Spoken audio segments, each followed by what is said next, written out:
Hi everyone, it's Sarah Hey. from the Stoughton Craft Club. This is our video for the September craft. We are going to be doing macrame. We have done macrame a couple of times in the past, but this is something with a more specific project, and it should be pretty fun. So we're going to do a macrame plant hanger. But it's kind of a combo project, so you might be able to do more with it. So we will give you some string, probably a loop, and then you'll cut it to length to fit with your project. More info on that later. And then you'll provide a jar of some sort at home, and then we will provide the string that we talked about a moment ago, an air plant. Cute. Some of our air plants were donated by our friend Gail. Thank you, Gail. Thank you, Gail. And then you'll also get some whimsy. So you can use your air plant in your jar, or you can also use the tea light that we'll be including, which we don't have to show you today because it didn't come from Amazon yet. So you'll get some sort of little whimsical glass or ceramic thing that you can either put your air plant in or donate back to Vinnie's if you prefer. We shall see. All right, stay tuned. We're gonna do the magic and show you how to do it.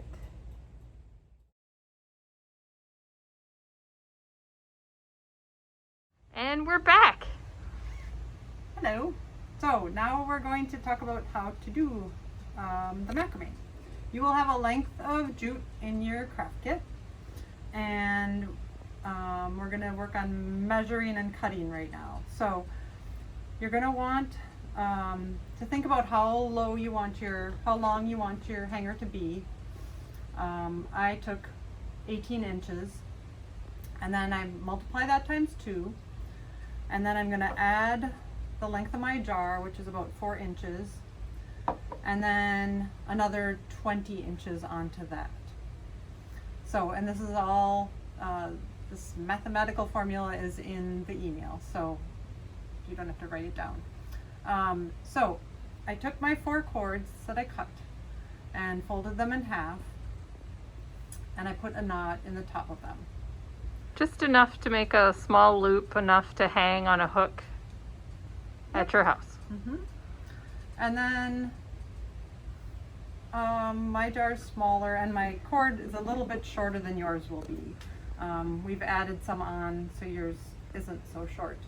So I've taken them in 2s and knotted them together. And then and it's easier to do that laying down because then you can see that they're even as you're tying them.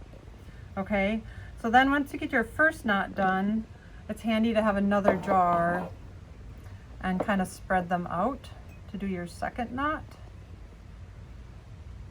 because you're going to take like neighboring lengths. Well, Amy is tying her first knot on hers. I'll just slide over to mine. That'll show you how it looks. So this was my first knot hanging out of my jar to keep it kind of organized, and then I take one from each set there and then make a new knot.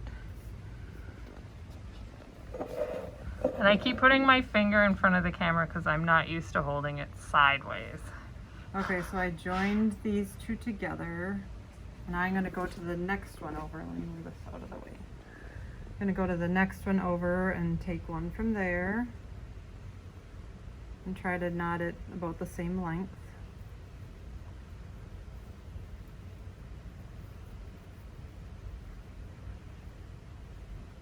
So with the magic of video, first we decided where our knots would be, and then we moved them all down or up because they were too close to the bottom and there would not have been room for 2 knots and then a third knot with all the strings together. So if at first it doesn't work for you, kind of untie your knots and you can start over. It's, you know, there's a learning curve, and if you just come out with something and you want to try it again, you'll be better at it the next time.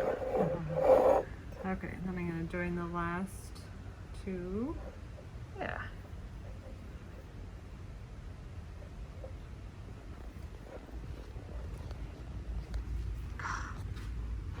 I can't hold the phone at the side or else I keep putting my finger. Sorry, very unprofessional video. So now they're all connected. And now, well, then we just And you tie your knot at the bottom. bottom, right. And you can make it dangly, depending on how much extra you have. You can make it short or longer and dangly. So we'll include enough string that you'll be able to kind of plan out how much you've got, and there'll be more than enough for you to make it with probably at least the pint jar. Oh, how cute is that? Whoa, mine's gonna escape. I think I need to put my knot up higher. Okay. See? Note to self. Knot has to be higher. So I raised my knot up, I shortened it, and it's in a good spot now. And now one other thing I noticed is my second knot is holding it pretty securely in 3 spots, but on this side it's below, it's underneath. So you can easily shift your knots. Like I'm gonna move this one up a little bit so it's hanging onto my jar a little bit better. So when you're tying your knots, maybe don't like crank on them a lot to get them super tight, because you might need to adjust them later.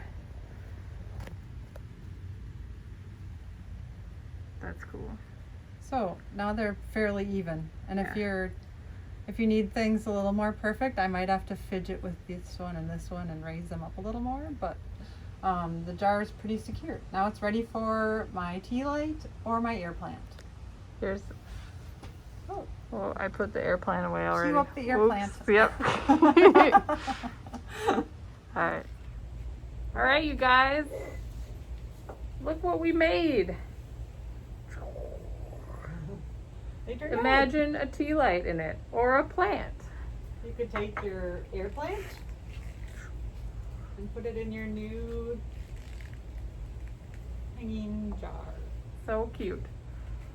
So we hope that this video and our written instructions in the email are helpful, and we wanted to let you know that at our last craft club we got some feedback that you wanted a way to ask us questions in the meantime. So in the email, if you have questions about the craft, please email me at sbuckery@stolib.org, and it's in the email, so don't worry, you don't have to remember it.